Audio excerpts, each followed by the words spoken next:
Hello, অনেকদিন পরে আজকে একটা টোট ব্যাগ পেইন্টিং করে দেখাবো। তো চলুন শুরু করা যাক। তো ফার্স্টে একটা টোট ব্যাগ নিয়ে নিয়েছি এবং এখানে আমি টেপ দিয়ে চারপাশে বর্ডার করে নেব যেভাবে ডিজাইনটা হবে। এরপর হোয়াইট কালারটা দিয়ে বেসটা কালার করে নেব।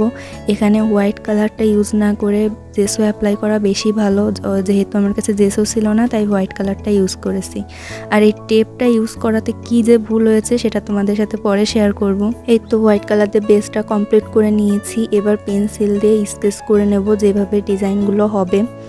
এখানে মুডবোর্ড করছি এটা, আর এগুলো কিন্তু পুরো এলোমেলো ভিডিও হয়েছে, কারণ আমি যেভাবে কাজটা করেছি আমি তোমাদের সাথে ভিডিওটা সেভাবে শেয়ার করার চেষ্টা করেছি। কারণ আমি যদি একটা কমপ্লিট হয়েছে সেইটার ভিডিও একসাথে দিতে যেতাম মনে হচ্ছিল খারাপ দেখাতো, সেই জন্যই যেভাবে ভিডিও করেছি সেইভাবেই। ফার্স্টে আমি সবগুলোতে বেস কালার করে নিয়েছি।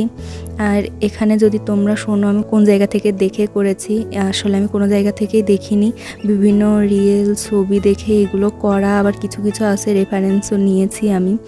আর মুড বোর্ডে লাভ থাকবে না এটা কখনোই হয় না, তো এখানে একটা লাভের ডিজাইনও আমি রাখার চেষ্টা করেছি। এখানে আমি এই বর্ডারগুলো করতে চাচ্ছিলাম না, কিন্তু পরে দেখলাম যে বর্ডারটা না করলে জিনিসটা ভালো লাগছে না, তাই একটু বর্ডার করে দিয়েছি। পরের বেস কালারগুলো করে নিয়েছি। বেস কালারগুলো দিয়ে এবার এখানে একটা খরগোশ আর্ট করেছি। তোমরা যারা জানো আমার একটা খরগোশ আছে, সেজন্য আমি এটা রেখেছি। এরপর এখানে কিছু মেঘ দিয়ে নিচ্ছি। এই ছবিটা একদম একটা রিয়েল ছবি দেখে করা, যেখানে মেঘ আকাশে আর পাশ দিকে বাগানবিলাস গাছ আছে।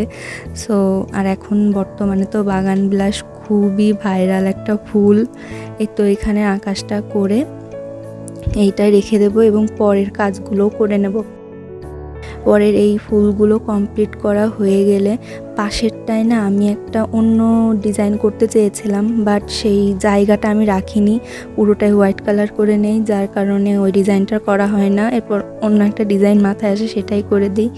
এরপর এখানের ফুলগুলো কমপ্লিট করে এরপর এই পাশে কয়েকটা প্রজাপতি অ্যাড করে দিয়েছিলাম। প্রজাপতি অ্যাড করার পরে এটাও একটা রিয়েল ছবি দেখে করা। আর এখানে প্যারাশুটের মতো এগুলো কি থাকে, এগুলোর নামটা ঠিক আমি বলতে পারবো না, আমি জানি না। তো যাই হোক, এখানটা কমপ্লিট করার পরে এরপর আবার চলে এসেছি একদম উপরে এখানে বাগান বিলাস করার জন্য। প্রথমেই কিছু গাছের সবুজ রঙ দিয়ে গাছের কিছু অংশ করে নিচ্ছি, আর সাদা কালার দিয়ে নিয়েছি যাতে বাগান বিলাসটা ভালো মতন ফুটে ওঠে। এইটা অবশ্য ভিডিও আর একটু পরে করেছিলাম, বাট আগে অ্যাড করে দিয়েছি। এরপর একটা বহু থিম তো থাকতেই হবে মুড বোর্ডে। এরপর খরগোশের বেস কালারটা করে নিয়েছি। এবার যে প্যারাশুটের অংশটা বললাম ওইটা করে নিচ্ছি। এইটা আমার কাছে সব থেকে, যদি এই মুড বোর্ডে কোনো কিছু ভালো লেগে থাকে সেটা হচ্ছে এই প্যারাশুটের এইটা কি বলে, এটাকে আমাকে অবশ্যই জানিও, আমি ঠিক জানি না। এরপর বহুথিম যেটা বললাম, বহুথিম তো থাকবেই, তো এখানে একটা বহুথিম আমি করে নিচ্ছি আমার মতো করে। অন্য একটা ডিজাইন করতে চেয়েছিলাম, তারপর ভাবলাম যে সিম্পলি কিছু রাখি।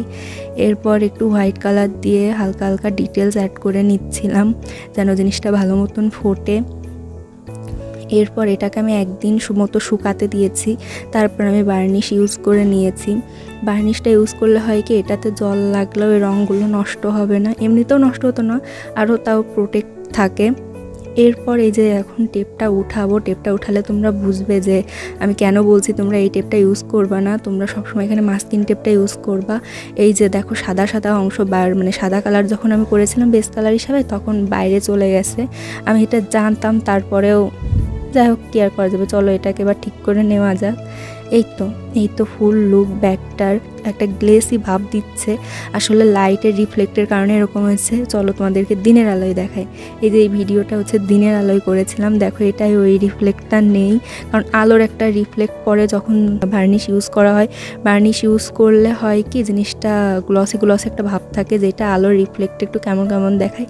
যাই হোক, তোমরা যারা টোট ব্যাগ অর্ডার করতে চাও তারা দ্রুত অর্ডার করে ফেলো, কারণ আমি কিছুদিন পর থেকে আর হয়তো অর্ডার নেওয়া সম্ভব হবে না। আর এই টোট ব্যাগটা কেমন লাগলো অবশ্যই জানিও। টাটা।